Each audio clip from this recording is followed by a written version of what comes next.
Hello, amazing. Well, people in general. My name's Chelsea Burns. I am the creator of Notorious Nook, and today I'm going to read you the first couple chapters of a book I have been working on.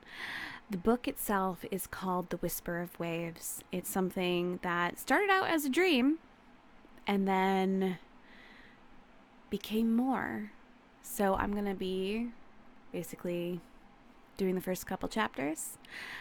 And if you are interested in this book and you would like me to read more or even publish it, comment below. Let me know what you think. It is something I'm really excited about. I have been working on it for, a long while. Obviously, I don't have a publisher. I don't have anything like that. It's just me expressing my love of storytelling mixed with my D&D expertise, mixed with my love of stories of fantasy in particular and anime. So I hope you guys enjoy. And this is the first chapter of my book, The Whisper of Waves.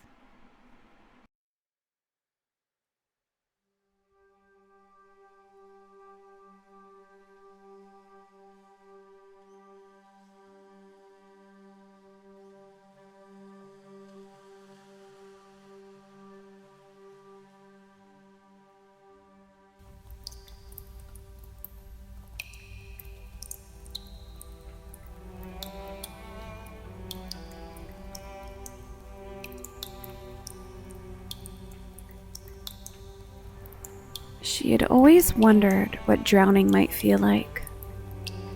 Would the water claw down her throat, filling her lungs until every gasp turned into agony? Would the cold dig so deep into her bones that she could no longer tell where she ended and the abyss began? She had read once that drowning felt like betrayal, like the body itself was squeezing the life out of its own frame, a slow and merciless collapse. But for her, it was something different. It wasn't pain that swallowed her whole. It was a cold embrace, a strange, merciful kind of freedom. The debts she'd never repay, the endless grind of a life that had worn her down to raw edges, those weights fell away.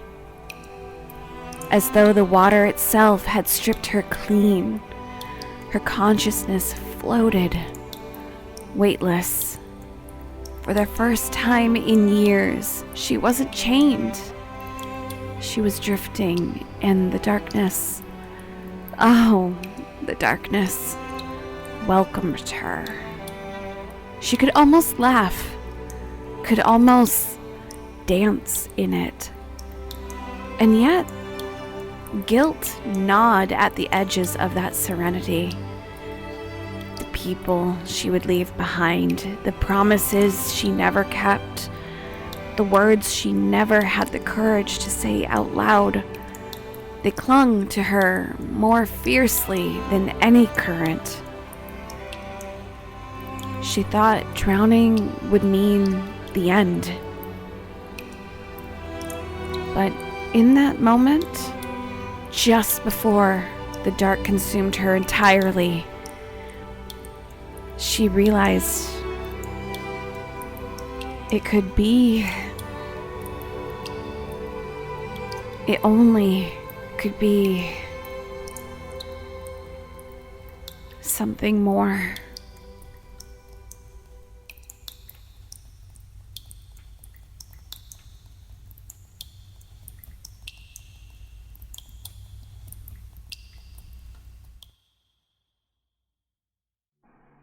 Chapter 1: The Summoning.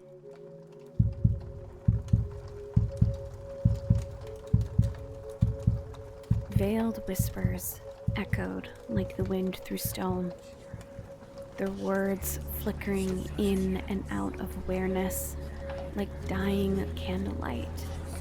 Consciousness was distant, fragile, clinging to the edge of a dream or a nightmare. Praise the goddess, she's answered us. Hurry! Fetch the healer!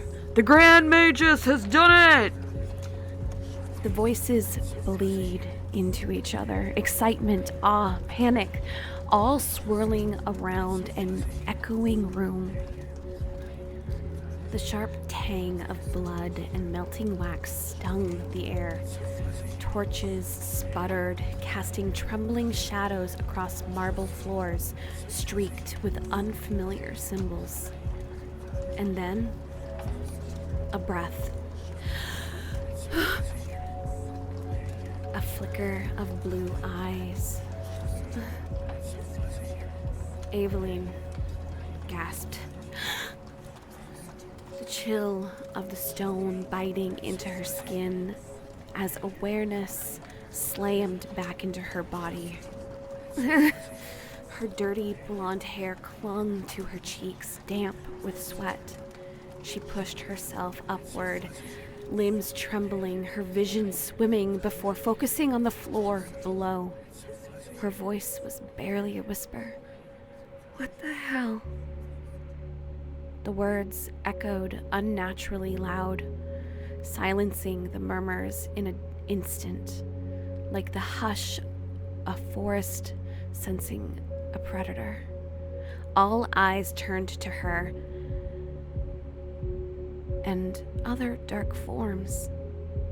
Ava felt her throat tighten in fear, as if it were as dry as dirt. A voice to her right cracked with confusion, but was achingly familiar, cut through the stillness. Fuck. Cyrus? Evelyn's head snapped up, pupils adjusting to the flickering light. Faces emerged through the haze, faces she knew. Kiri, Cyrus, Liam. Each of them dressed in clothing utterly unlike their own, and yet it was undeniably them. "Guys?" Kiri groaned, already pushing herself to a seated position. Everyone all right? A deep voice followed. Liam, now standing tall in the shadows, scanning the space like a soldier. Evelyn struggled to her feet, legs buckling. Her fingers clutched fabric, not the jeans and the hoodie she remembered, but something softer, something woven. A simple camisole embroidered with tiny blue flowers. She looked down, stunned and blinking in the sight. The way it seemed to fit, like it was made for her. Simple, yet it hugged her in the most flattering way for a curvier girl like herself. Kiri stood next to her in a sleek black outfit. Dark onyx trousers, knee-high boots, and a dark cloak trimmed in gold with a wave of unique patterns. Her tan skin seemed to hold a glimmer to it as she shifted like something was barely on the surface. Cyrus wore a deep burgundy vest and shirt, sharp with an aristocratic detail. His broad shoulders seemed more well-defined here and gave a sense of nobility in his structure. And Liam somehow looked at home the most. Simple earth-toned pants, a white shirt, and an oversized green coat pushed up to his elbows. His Goliath formed almost seemed toned down in this attire, especially for someone well over 6 feet. They all looked like characters ripped straight from a fantasy novel. Aveline thought to herself, her mind drifting for a moment, lost in a probability before pushing it aside as she wrung her hands against one another. Ava? Kiri's voice broke her thoughts. You okay? Uh-huh. Aveline lied, the shiver in her limbs betraying her. She wasn't okay. None of them were. Her mind wandered to the last thing she could recall. Her work vest on as she made her way to the table where her friends were sitting, and then she paused, thinking about the event that had transpired, the fear creeping into her chest as her foot had sunk into the hard pavement floor like it had been liquid. Her eyes widened as she started to struggle to go forward. Liam was on his feet in an instant, fear in his eyes as he moved forward, his voice getting muffled as he himself started to struggle with the rocky pavement that seemed to want to gobble him up. Ava recalled looking down at the once cement floor, now a liquid mess that was crawling up her form, before yelling out as she watched in horror as Cyrus and Kira were engulfed in what could only be seen as the pavement in jagged tendrils and sand. She could feel her heart starting to pound.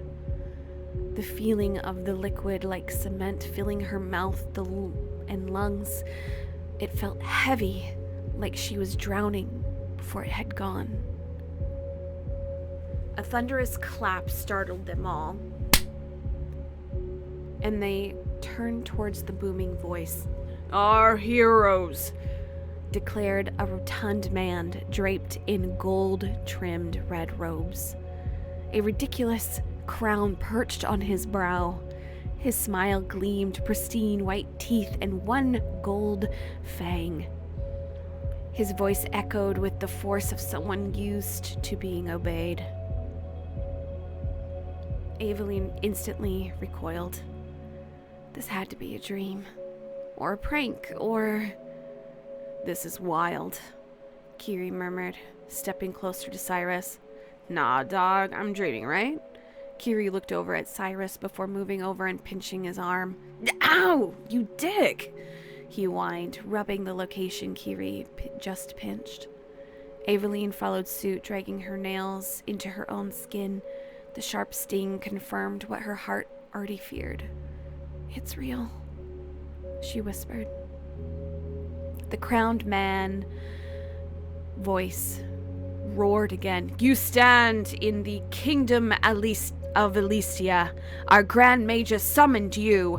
The legends of prophecy, champions of light in our darkest hour. Aveline's mind spiraled. Summoned?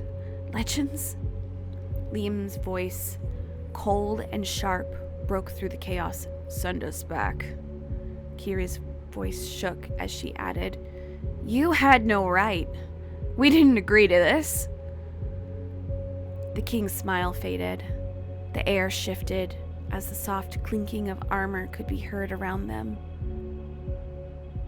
You can't, can you? Cyrus said aloud. Only the Grand Magus could send us back. A pause. Exactly, the king admitted, grinning once more as he is, indisposed. So here you are. Might as well make yourself useful. The threat was clear in his eyes now, coated in velvet, but sharp as steel. Aveline's breath caught as her gaze swept the room. Knights lined the outer hall, their blades glinting in the torchlight. The walls licked with flame, casting menacing shadows everywhere. This was no dream, no harmless delusion. What do you expect us to do? She demanded, voice rising. We aren't warriors.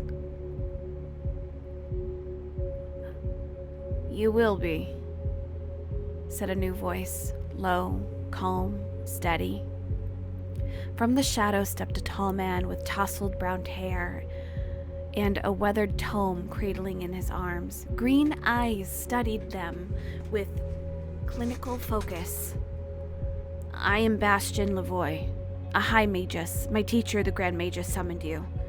The prophecy says that when you touch your destined weapons, your true powers will awaken. Evelyn stepped back and then slowly forward towards him, as if she was hesitant. Pulled by the sight of the ancient tome, she continued forward. Immediately, weapons were drawn and she froze. I just wanted to see. Her voice wavered out of fear. Bastion raised a hand. Let her come, please. Evelyn hesitated until Liam's hand found her wrist, protective, grounding. I'm okay, she told him, her eyes catching his concerned expression. A silent, trusting nod allowed her to step forward. The tome was exquisite, bound in dark leather, its pages etched with symbols she couldn't read, yet the illustrations spoke clearly. 4 shadowed figures, one wielding a great sword embedded in jagged rock, another mid-air, bow drawn with wisps of air around their legs, a knight wreathed in flame and wielding a long lance, and lastly, a cloaked figure with water swirling at their feet. Her fingers trembled. How can we be sure this is us? She looked at Bastion for a moment before hearing someone speak up from the darkness around them. That's what we're trying to determine, a woman said, voice sharp and precise. She stepped into view, armored, commanding, her dark eyes scanning them like prey. Captain Moira Vess, she announced. I don't trust fate, but orders are orders. Evelyn took a instinctive step back, her head down in fear. And that's when she saw it. In the corner of her eye, a glimmer of something beneath. Under their feet, making her suck in a breath. Sigils. Faint lines etched in red. Blood, she whispered, horror drawn. The summoning was done with blood. Cyrus's voice rose in panic. Wait, human blood? Kiri eyed them, then looked away, her jaw clenching. I already noticed when we woke up, she muttered, her hands clenched, her nails digging into her palm. Bastion looked away. That was answer enough. The room went quiet. Evelyn's eyes scanning the room, her expression panicked before seeing knights shift in a corner covering someone with a blanket. Someone no longer moving. The very idea that they had done the unthinkable act was terrifying. What in the world was so important someone had to die to get them here? But most of all, why them? They were nobodies in the kindest respects. People who minded their business and worked for a paycheck every day. They weren't warriors or mages or hell, even these legendary warriors they claimed them to be. Enough!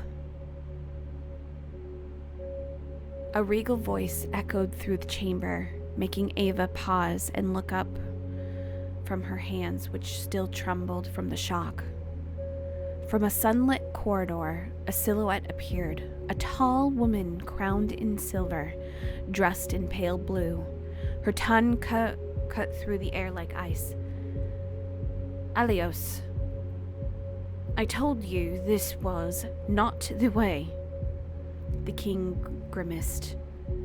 And I ruled it necessary. His voice shot back like an upset toddler complaining they didn't want to comply. The queen approached, her voice smoother now. Let them rest. Let them eat, then we talk. Servants stirred. Curtains were drawn back. Light flooded the chamber, revealing grand white columns, gold accents, and a ceiling painted with what would be only seen as constellations. Eveline's eyes went back to the blanket and the lump that the knights were carrying away. A glimmer of ivory skin could be seen along with a strand of blood-soaked red curls that peeked just beyond the cover. A soft-spoken woman with a rosy-cheeked expression and a refined stature bowed before them. I'm Elaine. The Queen has asked me to be your steward during your stay. Elaine moved with the quiet grace of someone who was used to being overlooked, clad in a soft blue dress that shimmered subtly in the light. She had an air of gentleness about her, like morning dew on a petal. Her blonde hair was tucked neatly beneath a modest bonnet, and her pale hands were folded with practiced poise. Though her voice was soft, there was a steady confidence beneath it, as if she had long learned how to navigate the sharp edges of court life without drawing blood. She smiled softly, in a warm greeting, something that didn't seem rushed like everything else here. In the moment before she looked to the right as a man in armor approached, he bowed with military precision. Sir Castor, I'm your guard. Sir Castor stood like a monument carved from duty, tall, broad-shouldered, and unshakably composed. His finely tailored armor bore the royal crest in gold, polished in a mirror sheen, though a few subtle nicks hinted at a battle hard-worn. Blonde hair, neatly cut, framed a face that was equal parts soldier and sentinel, with piercing hazel eyes that missed little. His voice carried calm authority, and though he moved with a knight's discipline, there was a quiet warmth in his gaze.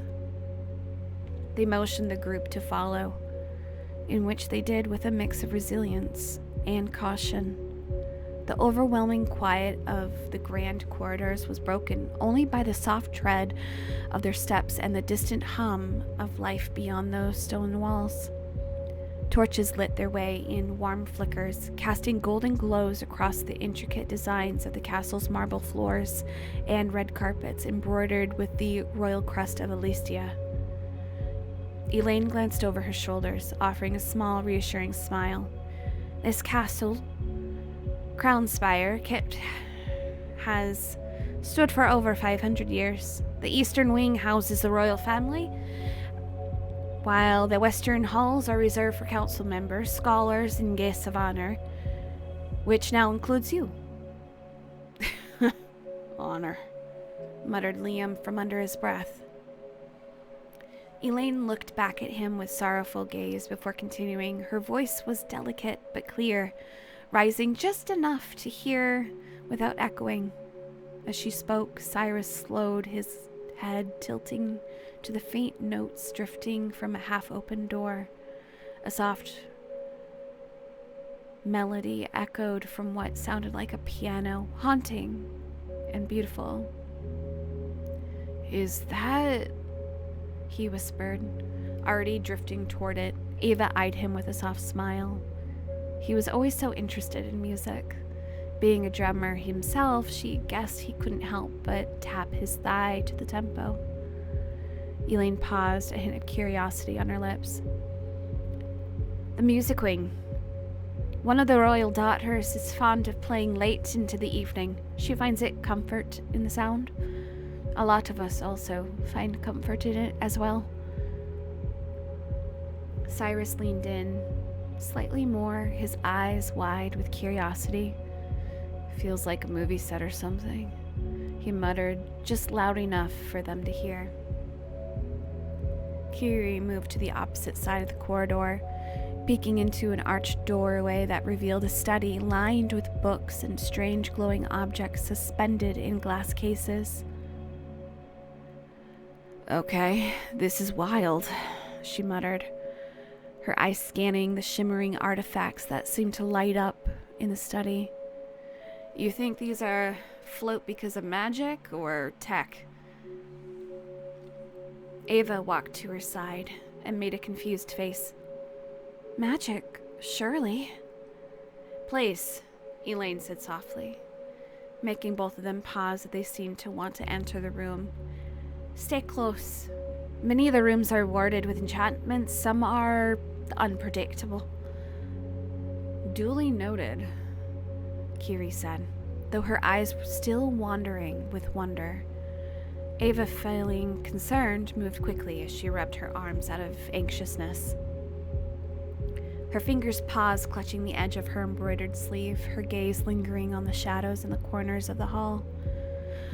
One of the guards stood like statues at intervals along the walls. Her heart hasn't slowed since they'd woken up, hammering against her chest that she worried the others would hear it.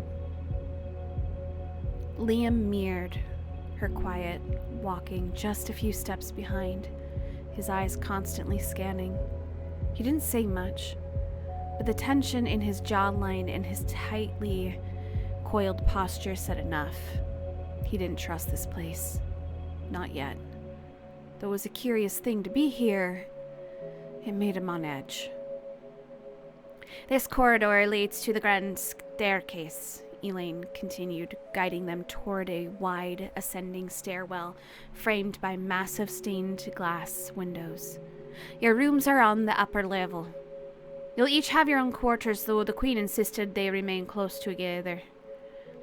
Evelyn nodded absent-mindedly, still caught between awe and unease. The world around them was beautiful, but beauty, she'd learned, could be deceptive. And just as the last of Elaine's words faded, footsteps echoed from above. Someone was waiting for them. At the top of the staircase stood a man with sapphire eyes, dark hair framing a cruel smile.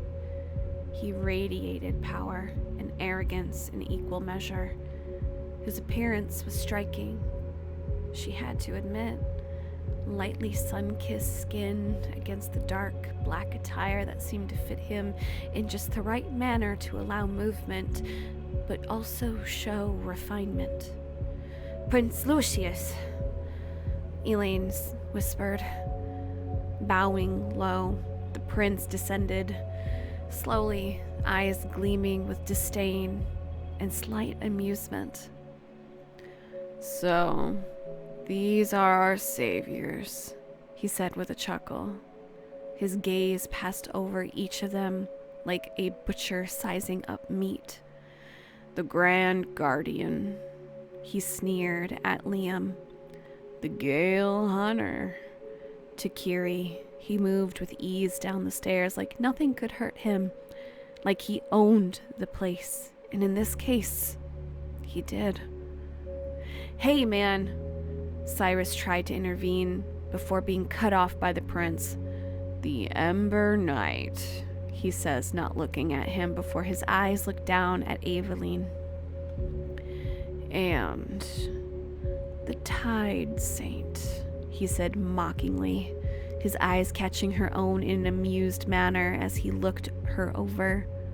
Or, as the people say, the useless ones. Ava felt her breath hitch in her chest at the words useless. They started to echo in her mind, making her clutch her sleeves a little more. A storm snapped through Liam before anyone could stop it. He shoved the prince backward, pinning him to the banister. All right, then. Send us back, he growled low. Oh, wait. I bet you can't. Who's the useless one now? Liam's eyes narrowed before the prince started to laugh. Do it, and none of you return. Lucius hissed. Not now. Not ever. Sir Castor intervened, pulling Liam away. Tension crackled in the air again. This time, the hair on her arm started to stand on end. Aveline stepped forward, voice sharp, yet soft. Liam! Their eyes met for a moment, her worried expression begging him to let go and back off. He seemed to study her for a moment before swallowing and letting the man go. Lucius brushed himself off with a smirk.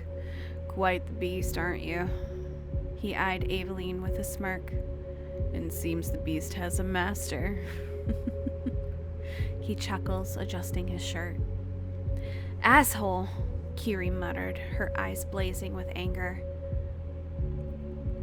We don't know the rules here, Aveline said quietly to the rest of them. We can't afford to start a war with every asshole here. There are probably a lot. The group looked at one another before Cyrus nodded. Ava's right. Believe me, I would love to show him a thing or two, but we need to tread carefully. Right now, at least. The corridor went quiet for a moment before Liam sighed. Yeah, I guess you're right. But still, he was being disrespectful. Kiri nodded. We don't fuck with that kind of disrespect. Aveline sighed, running her hands through her long blonde hair to help herself calm. I understand that, but we have to do this. Play along, at least. From all the books we have read, the first thing we know is knowledge is key to everything. The weight of their new reality started to press down on them. They really had no idea why they were chosen, why the prophecy had to be fulfilled in such a sickening manner, or even what could possibly be their futures.